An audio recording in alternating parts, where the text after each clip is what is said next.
تکفیر پر گفتگو کرتے ہوئے سر آپ نے ایک سوال کے جواب میں فرمایا تھا کہ جھوٹ محض گناہ سے آگے بڑھ کر جب جرم بن جاتا ہے تو پھر ہم اس شخص کو جھوٹا متعین کر سکتے ہیں، مگر ایک شخص جو لمبی لمبی چھوڑتا ہے اپنے بارے میں اور واضح ہے اس کا عمل کہ وہ جھوٹی کہانیاں بیان کر رہا ہے اور اس کا یہ عمل ابھی تک گناہ سے جرم نہیں بنا کسی شخص کے خلاف، تو کیا اس کے اس جھوٹ پر بھی ہم اسے جھوٹا متعین نہیں کریں گے؟ اس پر ذرا رائے فرما دیں، رہنمائی فرما دیں۔ شکریہ۔ جی، کسی کے بارے میں رائے قائم کرنے کے دو درجے ہیں۔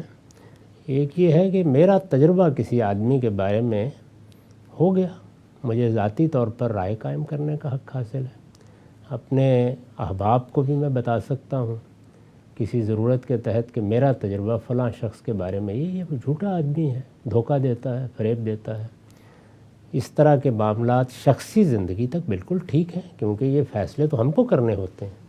اگر مجھے تجربہ ہو گیا ایک آدمی کا تو میں اس کے ساتھ کاروبار کرتے وقت، معاملہ کرتے وقت دیکھوں گا۔ اسی طرح اپنے کسی دوست کو، بھائی کو توجہ بھی دلاؤں گا کہ بھائی یہ جھوٹا آدمی ہے، دھوکے دیتا ہے، لوگوں کا مال لوٹ لیتا ہے۔ ابھی دیکھیے بہت سے اسکیم سامنے آ جاتے ہیں تو اس میں ہم فوری طور پر ایک دوسرے کو متنبع کرتے ہیں۔ تو ایک چیز ذاتی طور پر آپ کے علم میں آ گئی، اپنے ذاتی دائرے میں آپ کو اس سے بچنے کا بھی حق ہے اور دوسروں کو یہ بتانے کا بھی حق ہے کہ یہ جھوٹا آدمی ہے، اس کے معاملے میں احتیاط کیجیے گا۔ جب آپ معاشرے میں کھڑے ہو کر کسی شخص کے بارے میں اس طرح کی بات کرتے ہیں تو اس کو چیلنج کیا جا سکتا ہے، دوسرا کہہ سکتا ہے۔ جب آپ اس درجے میں آئیں گے تو پھر آپ کے پاس دو ہی راستے ہیں، یا اپنی بات کو ثابت کریں یا خاموش ہو جائیں۔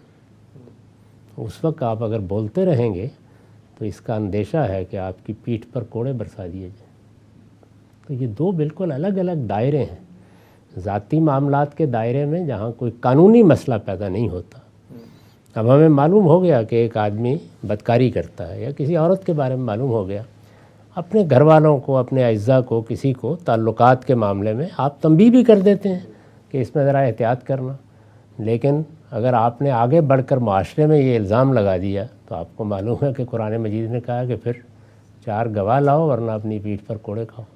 تو وہاں یہ تو نہیں کہا کہ تم نے جھوٹا لگا دیا ہے، نہیں، اس کے کچھ قانونی شرائط ہیں۔ تو سوسائٹی میں کوئی بات کرنا یا لوگوں کے سامنے جا کے کوئی بات کرنا یا عام لوگوں کے سامنے کسی چیز کی گواہی دینا، اس کے شرائط اور ہیں، اور ذاتی علم کی بنیاد پر اپنے دوستوں میں، اپنے احباب میں کوئی بات بیان کرنا، لیکن وہی پھر آپ کا ذاتی علم ہونا چاہیے، یعنی وہ سنی سنائی بات نہیں ہونی چاہیے۔ کسی نے آپ کو بتا دیا کہ فلاں صاحب تو یہ کرتے ہیں، آپ نے بھی آگے بیان کر دیا، اس میں تو بڑی سخت تنبیہ کی گئی ہے، اور یہ فرمایا حضور نے کہ آدمی کے جھوٹا ہونے کے لیے اتنا ہی کافی ہے کہ وہ ہر سنی سنائی بات آگے بیان کر دے۔ وہ پھر آپ کا ذاتی علم، ذاتی مشاہدہ ہونا چاہیے۔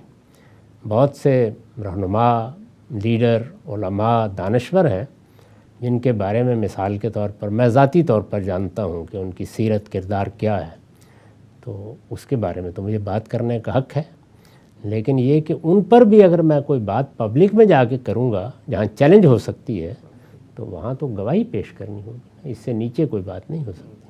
اس کے باقاعدہ قوانین ہمارے ہاں بھی ہیں اور دنیا بھر میں بھی ہیں۔ اگر آپ اپنی بات کی دلیل نہیں پیش کر سکے یا اس کو ثابت نہیں کر سکے تو بڑے بڑے جرمانے ہوتے ہیں، مغربی قومیں بھی کرتی ہیں۔ اس کا یہ مطلب نہیں ہوتا کہ آپ کی بات فی الواقع غلط ہے، نہیں، آپ کو قانون کی سطح پہ ثابت کرنا تھا اس کو۔